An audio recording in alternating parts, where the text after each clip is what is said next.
अब सारे के सारे देवता पूछने लगे कि महाराज ये श्री कृष्ण भगवान कौन है और उनका गोलोक धाम कहाँ है।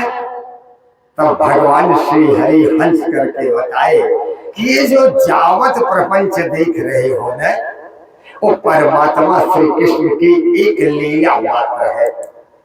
उन्हीं ने हमको बनाया, उन्हीं ने शिव जी को बनाया, उन्हीं ने ब्रह्मा जी को बनाया और उन्हीं ने सबका कार्य विभाजन करके इस संपूर्ण विश्व ब्रह्मांड का संचालन करवा रहे हैं। गोलोक जितने भी लोक हैं उन सब लोकों के ऊपर का लोक है। लोगों ने कहा महाराज हम लोग चलेंगे कैसे। कहा विमान की सहायता से हम लोग चलेंगे। भगवान विश्वकर्मा से भगवान ने कहा कि आप एक ऐसा विमान बनाओ जिससे हम लोग गोलोक धाम चल सके। लोगों ने कहा महाराज उस गोलोक धाम में जाने का क्या रास्ता है। भगवान ने कहा जब भगवान नारायण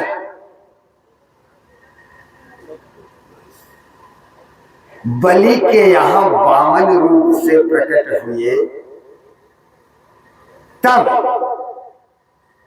जब जमीन नापने की बात आई तो भगवान विराट हो गए थे और उस विराट होते ही इस ब्रह्मांड का भेदन कर दिया और आज भी वह छिद्र बना हुआ है। उसी छिद्र के रास्ते हम लोग गोलोक धाम तल चले। अथक प्रयास से अपने योग बल का आश्रय लेकर के भगवान विश्वकर्मा ने एक विशेष विमान की संरचना की। अब उस विमान पर बैठ करके तमाम सारे देवी देवताओं को लिए हुए, धरती मैया जो गाय के रूप में उपस्थित है उनको लिए दिए भगवान श्री हरि 3 महीने की लंबी यात्रा के बाद गोलोक धाम पहुंच गए। गोलोक धाम के गोपुर पर जब पहुंचे, गोपुर माने मुख्य दरवाजा, तो वहां एक सखी हाथ में छड़ी लेके खड़ी थी। उस सखी का नाम था सतचंद्रानना। सत माने 100, चंद्र माने चंद्रमा, आनन माने मुख। जिस सखी के मुख मंडल से 100 चंद्रमा की किरणें फूट रही हो उसका नाम सतचंद्रानना है।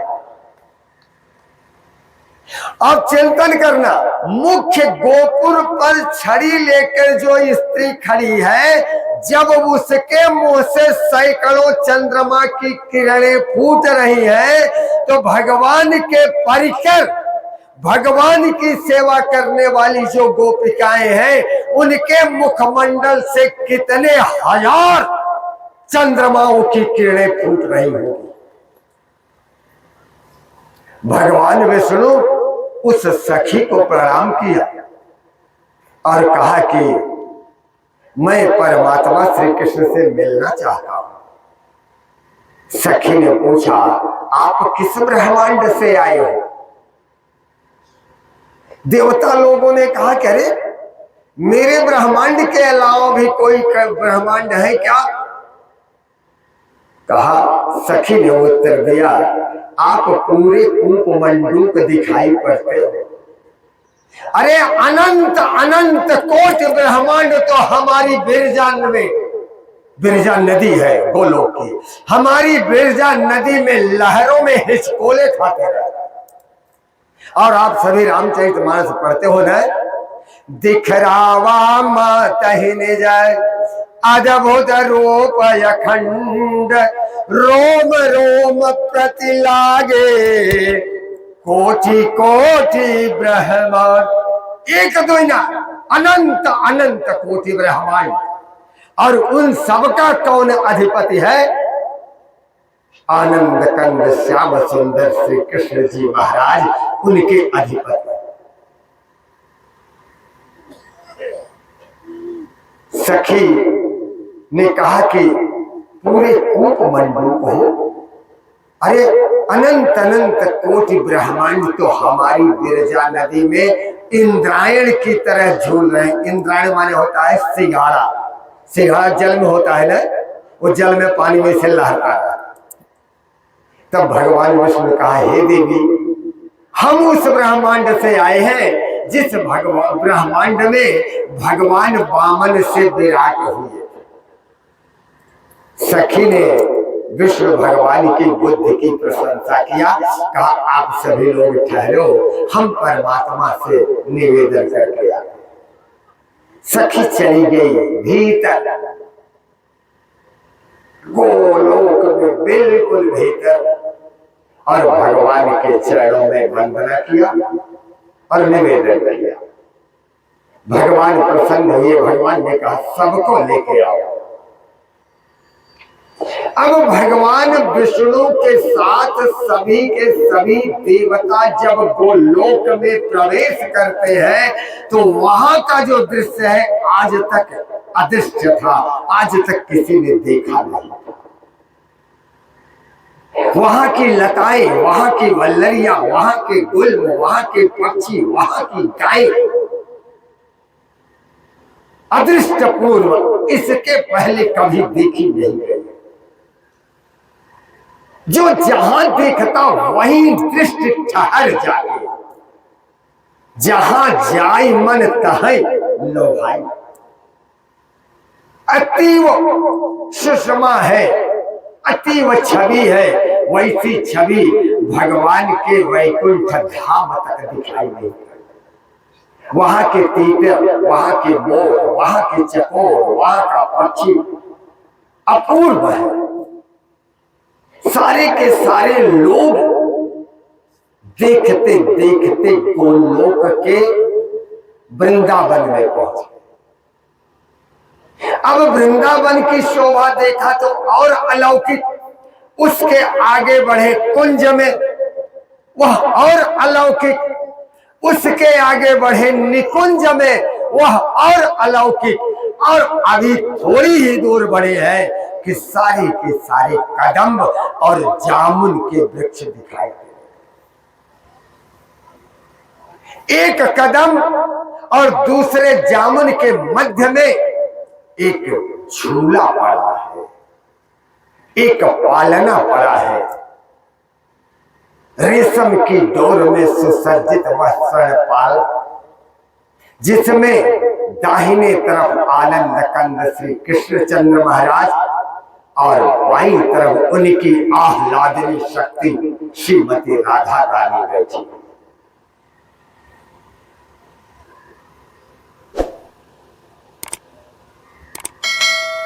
आजकल बहुत सारे नए कथाकार हो गए हैं जो राधा रानी को समझ ही नहीं पाते।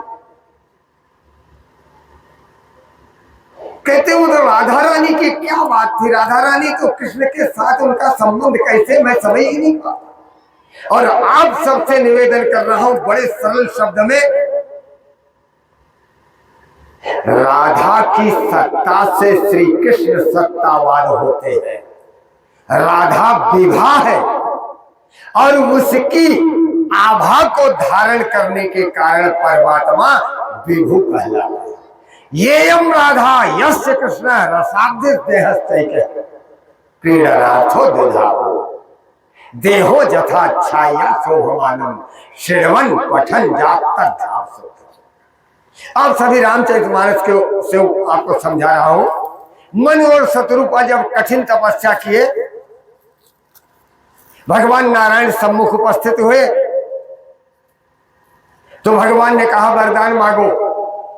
तो महाराज मनु तो बहुत बुद्धिमान, ऐसी बुद्धि किसके पास हो सकती है। भगवान से हाथ जोड़ा, कहा चाहूं तुम्हें समान सुत हरिसन कवन दुराव, आपके समान बेटा चाहता हूं। तो भगवान ने क्या उत्तर दिया, आप सरी से कह खोज उजाई नपतव तनय हो मैं आई। परमात्मा तो अद्वितीय है,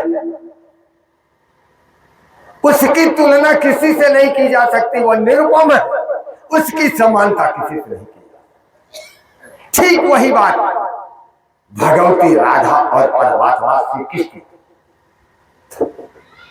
एक मुसलमान भक्त ने बड़ी प्यारी सी बात कही, कौन कोख कीरति को कीरति प्रकाश दे तो, अब कौतुकी कन्हैया दूल्ही काहि कह तो, अब वृंदावन वाटिन में दान दधि घाटिन में, लूटी लूटी का को दधि प्रेम चाह चख तो,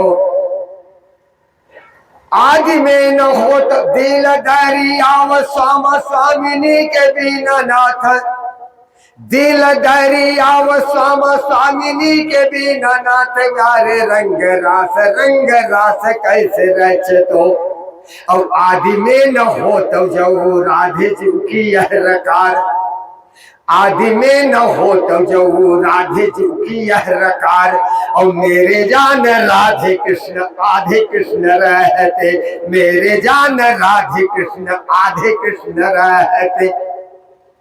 रा में से र निकाल दीजिए तो आ बचेगा।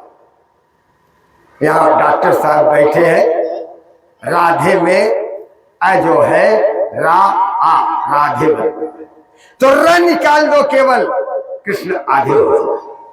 तो राधा की सत्ता से कृष्ण सत्तावान होते हैं। रंग कृष्ण रसम आदधात इति राधा, जो कृष्ण के रस को धारण करती है उसका नाम राधा।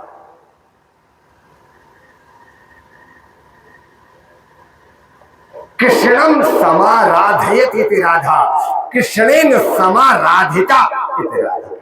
जिसकी पूजा नित्य निरंतर परमात्मा श्री कृष्ण करते हैं उसका नाम राधा है।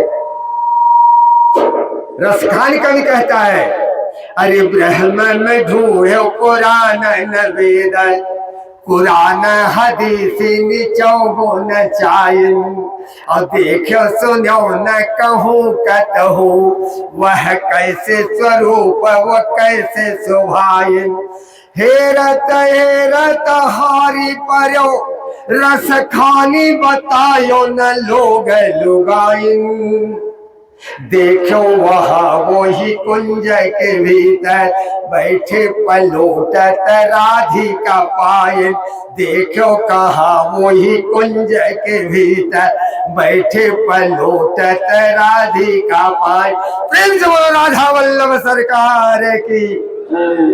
सारी के सारे देवता लोग राधा और कृष्ण की जुगल छवि देखते ही चमत्कृत हो गए, आंखें चौंधी आ गई और सबके सब प्रणित हो गए, दंडवत प्रणाम करने लगे। अभी दंडवत प्रणाम करके वो लोग सामान्य से हुए होंगे कि दूसरे ब्रह्मांडों के तमाम सारे ऋषि महर्षि देवर्षि यमनर्षि परवर्षि राजर्षि, तमाम सारे देवता, तमाम सारे गंधर्व, तमाम सारी अप्सराएं किन्नर आकर के परमात्मा श्री हरि का गान करने लगे। इस ब्रह्मांड के देवता मंडल उनके मधुर गान को सुन करके मुग्ध से हो गए, सुन खो गए। जब उनका वह कार्यक्रम समाप्त हुआ, भगवान की आराधना पूर्ण हुई, जब अपनी बात कहते तब तक देख रहे हैं साक्षात धर्म आता है, परमात्मा श्री कृष्ण में धर्म प्रवेश करता है, उसकी शक्ति राधा राधा। नर नारायण ऋषि आते हैं, वो दोनों परमात्मा श्री कृष्ण में समाहित होते हैं, उनकी शक्ति राधा रानी में। इसी क्रम में भगवान वाराह, सूकर, मत्स्य, कच्छप और अब भगवान नृसिंह, अब भगवान परशुराम, अब भगवान मर्यादा पुरुषोत्तम राघवेंद्र सरकार, महामाया जानकी, लक्ष्मण, ये सब उन्हीं परमात्मा में समाहित हो जाते हैं। अब केवल गोलोक में मात्र गोपियां और परमात्मा श्री कृष्ण। दूसरा, नर पुरुष में केवल परमात्मा श्री कृष्ण। पुरुष केवल परमात्मा होता है। एक निवेदन कर दूं आपसे, पुरुष जो से कहते हैं वह एकमात्र परमात्मा है। और जितनी मानव जाति हो, पशु जाति हो, कुछ भी हो, सबकी आत्माएं जो हैं वो वस्तुतः स्त्री तत्व है।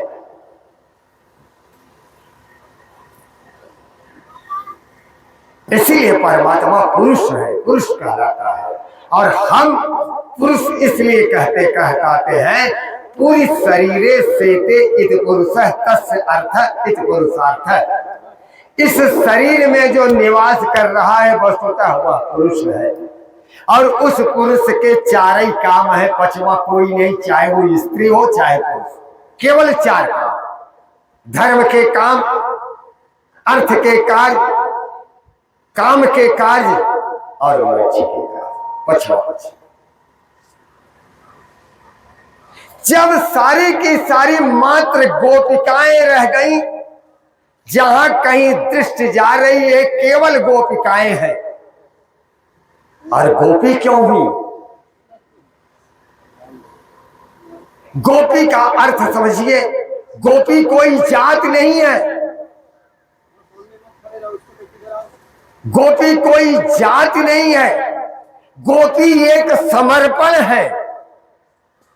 गोभी कृष्णम पीवत या सा गोपी, अपनी इंद्रियों से जो कृष्ण के रूप, रस, गंध, स्पर्श का पान करती है उनका नाम गोपी है। गोपी कोई जात नहीं।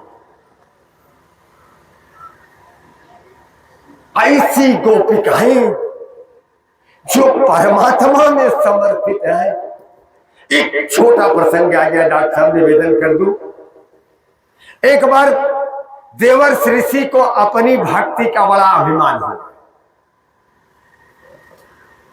और अभिमान हो गया तो चलते चलते परमात्मा श्री कृष्ण के पास पहुंच गए। कहा महाराज एक बात जानना चाहता था। भगवान ने भाव समझ लिया। कहा देवर्षि पूछिए ना। महाराज इस समय आपका सबसे बड़ा भक्त कौन हो सकता है? भगवान कहा क्या बताऊं देवर्षि, इस समय मेरा स्वास्थ्य गड़बड़ है। देवर्षि ने कहा महाराज उपाय? कहा क्या बताऊं, धन्वंतर ऋषि आए थे, धन्वंतर वैद्य आए थे। उन्होंने कहा अगर कोई भक्त अपने पैर की धूल दे, आप अपने पेट में लगाओ तो आप तो तुरंत ठीक हो जाओगे, लेकिन वह भक्त एक कल्प तक नरक में रहेगा। तो जब तक भगवान ने कहा कि धन्वंतरी वैद्य आए थे और बताया कि भक्त पैर की धूल दे, तो देवर्षि नारद पैर बढ़ाने लगे। लेकिन जब ज्यों ही सुना कि एक कल्प तक नरक में रहना पड़ेगा, देवर्षि नारद ने पांव खींच लिया।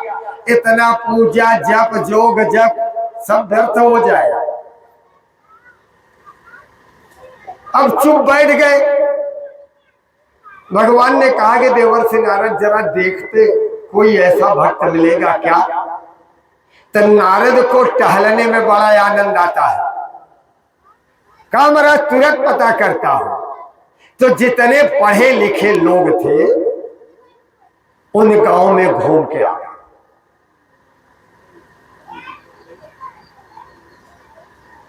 तो पढ़े लिखे लोग तो तर्कशील होते हैं ना। और भगवान की तो बात छोड़ दीजिए, माता पिता पर तर्क करते हैं, दूसरों की तो बात छोड़ दीजिए। और राम अतर्क बुद्धि मन वाली, यतो वाचो निवर्तन्ते अप्राप्य मनसा सह। परमात्मा तर्क से नहीं मिलाता, परमात्मा प्रणत होने पर परमात्मा समर्पण से मिलता।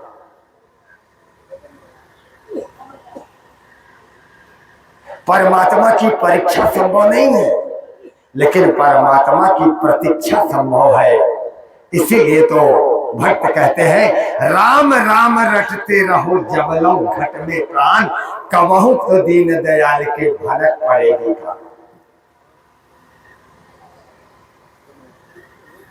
तो जितने तर्कशील प्राणी थे उन सबके यहाँ टोल टहर के देवर्षि नारद लौट के आ गए। कहा महाराज हम तो पूरी दुनिया देख लिए, अब हमसे कोई चारा नहीं है, हम में कोई बल नहीं है, अब आप मृत्यु को ही प्राप्त हो जाओ, मैं क्या कर सकता हूं। भगवान कृष्ण ने कहा कहाँ गए थे? कहा जितने पढ़े लिखे लोग हैं महाराज उन सबके पास गया था। कहा कि कभी आप गोकुला में भी गए थे, गोकुल भी गए थे? कहा महाराज जब इतने पढ़े लोग नहीं सुन पाए समझ पाए आपकी पीड़ा, तो वो गंवार गंवारिन क्या समझेंगे। कहा मेरी इच्छा है कि आप एक बार जाओ। अभी देवर्षि नारद प्रस्थान किया, गोकुल के सीमा में प्रवेश कर ही रहे थे कि एक ग्वालिन एक टोकरी में दूध दही घी का पनीर का मटका रखे चली आ रही थी। और देवर्षि नारद वो देखते ही, अरे देवर्षि प्रणाम, बहुत दिन के बाद दर्शन दिए। अरे क्या बताऊं, आने ही पड़ा। कहा क्या हुआ? अरे क्या बताऊं, परमात्मा कृष्ण के पेट में दर्द है। इतना सुनना था कि गोपी के दोनों हाथ छूट गए। उसका जो जीवन है, उसकी जो जीविका है वह गिर पड़ा, दूध दही मक्खन बिखर गया और दौड़ करके फूट फूट कर रोने लगी। दौड़ करके देवर्षि नारद से कहा कोई उपाय तो होगा। कहा उपाय यही है कि अगर कोई भक्त अपने पांव की धूल दे दे तो परमात्मा श्री कृष्ण तो स्वस्थ हो जाएंगे, लेकिन वह भक्त एक कल्प तक नरक में पड़ा रहेगा। उसने कहा देवर्षि आप अपना आंचल फैलाओ, मैं धूल दूंगी, मैं नहीं, मेरा पूरा गोकुल नरक में रहे यह स्वीकार्य है, लेकिन मेरे कृष्ण को पीड़ा हो यह मेरे कान सुन नहीं सकते। धूल दे दिया, देवर्षि नारद लेके चले।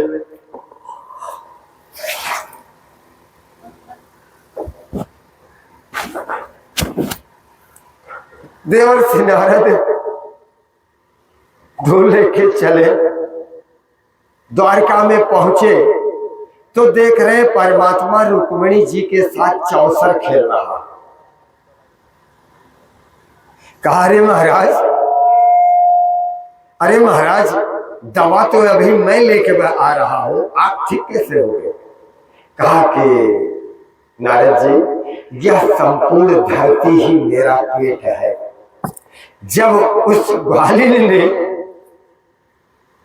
अपने पैरों को धरती में रगड़ करके धूल उठा के आपको आंचल में दे रही थी, तो पैर के रगड़ते ही उसके पैर की धूल मेरे पेट में लग गई और मैं स्वस्थ हो गया। आप पहले आए थे तो कुछ पूछना चाहते थे। हाँ महाराज अभी देखो आंखें नहीं खोल रही, यही मद है, इसी का नाम मद है। यह अहंकार से गहरा है।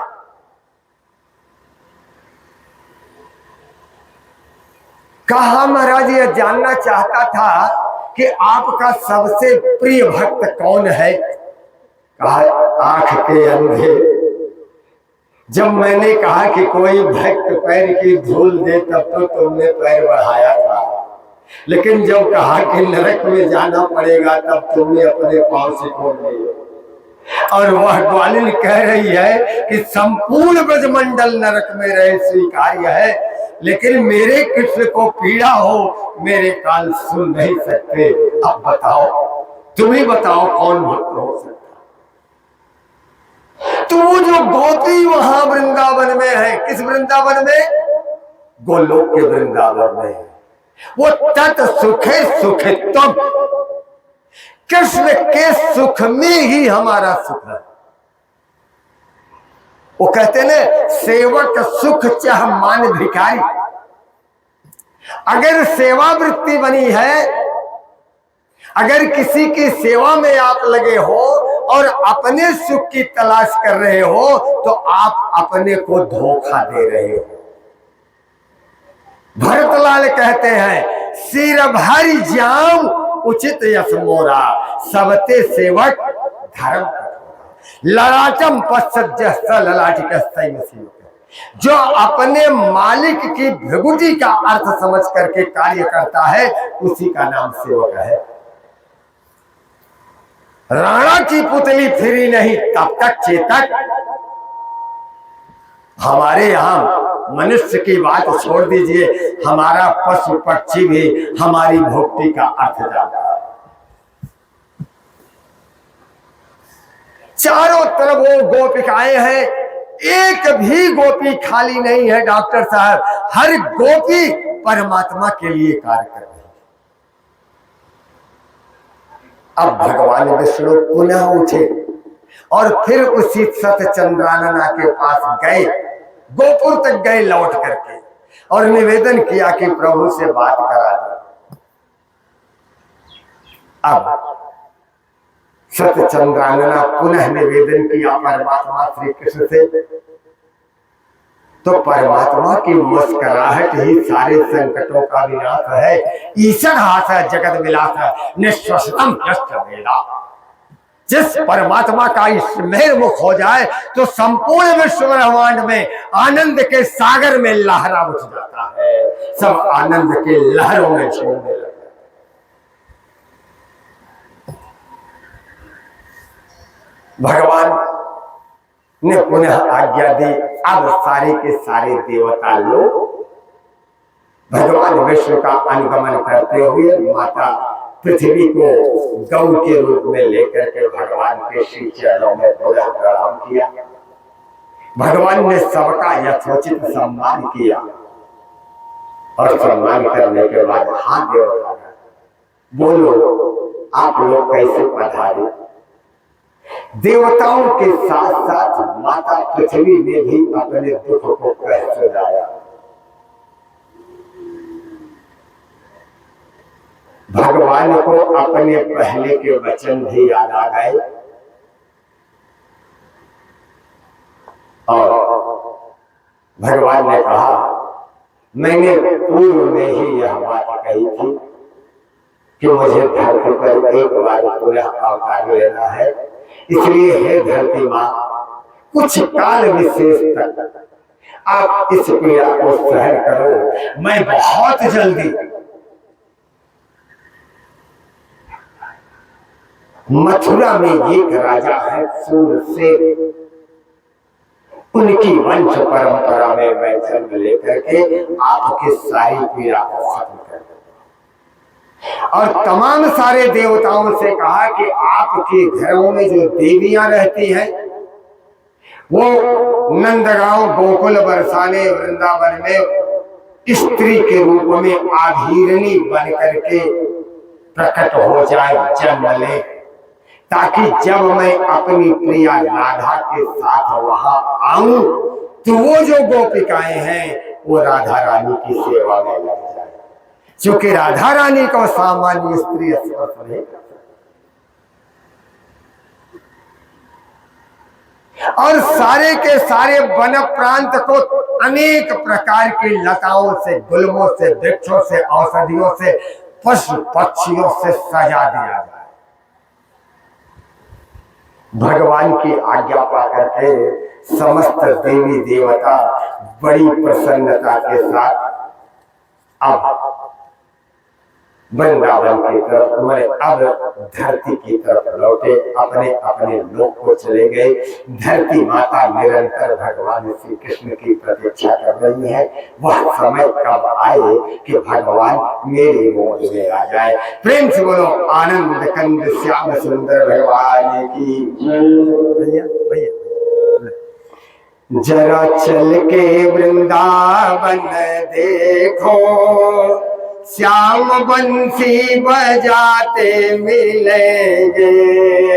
जरा चल के बहुत सुंदर, श्याम बंसी बजाते मिलेंगे।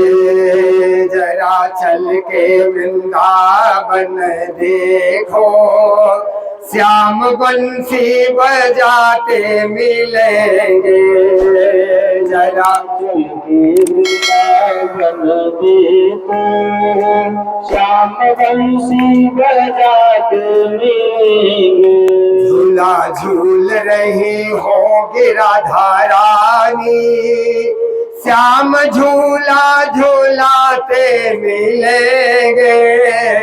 झूला झूल रही राधा रानी, श्याम झूला झूलाते मिलेंगे।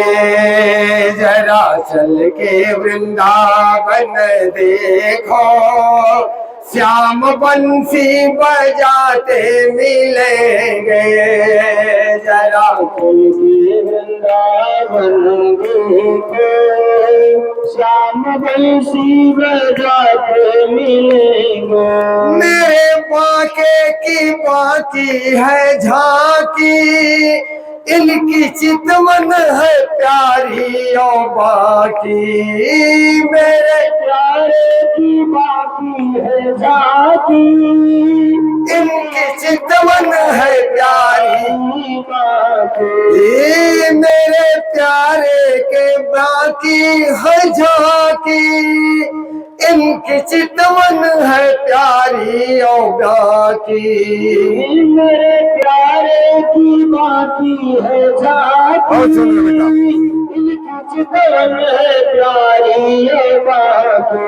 कभी पहने वो पीला पीतांबर, कभी पहने वो पीला पीतांबर, कभी माखन चुराते मिलेंगे। कभी पहने पीला पीतांबर, कभी माखन चुराते मिलेंगे। जरा चल के वृंदावन देखो, श्याम बंसी बजाते मिलेंगे। कभी चल के वृंदावन देखो, बहुत सुंदर बेटे, श्याम बंसी बजाते मिलेंगे। झूला झूल रही होगी राधा रानी, श्याम झूला झूलाते मिलेंगे। झूला झूल रही होगी राधा रानी, श्याम झूला झूलाते मिलेंगे। जरा चल के वृंदावन देखो, श्याम बंसी बजाते मिलेंगे। जरा चल के वृंदावन देखो, श्याम बंसी बजाते मिलेंगे। यहाँ आई थी मेरा दीवानी, श्याम सुंदर के मन की वो रानी। आई थी मेरा दीवानी, श्याम सुंदर की मन की वो रानी। यहाँ आई थी मेरा दीवानी, श्याम सुंदर के मन की वो रानी। यहाँ आई थी मेरा दीवानी, श्याम सुंदर की मन की दीवानी। ये बोली राजा से रोको न हमको, भक्तवत्सल हमारे मिलेंगे। बोली राजा से रोको ना हमको, बहुत सुंदर बेटे। भक्त वत्सल हमारे मिलेंगे, बोली राजा से रोको न हमको, भक्त वत्सल हमारे मिलेंगे। बोली राजा से रोको ना हमको, भक्त वत्सल हमारे मिलेंगे। जरा चल के वृंदावन देखो, श्याम बंसी बजाते मिलेंगे। जरा चल के वृंदावन देखो, श्याम बंसी बजाते मिलेंगे। झूला झूल रही होगी राधा रानी, श्याम झूला झूलाते मिलेंगे। झूला झूल रही होंगे राधा रानी, श्याम झूला झूलाते मिलेंगे। जरा चल के वृंदावन देखो, श्याम बंसी बजाते मिलेंगे।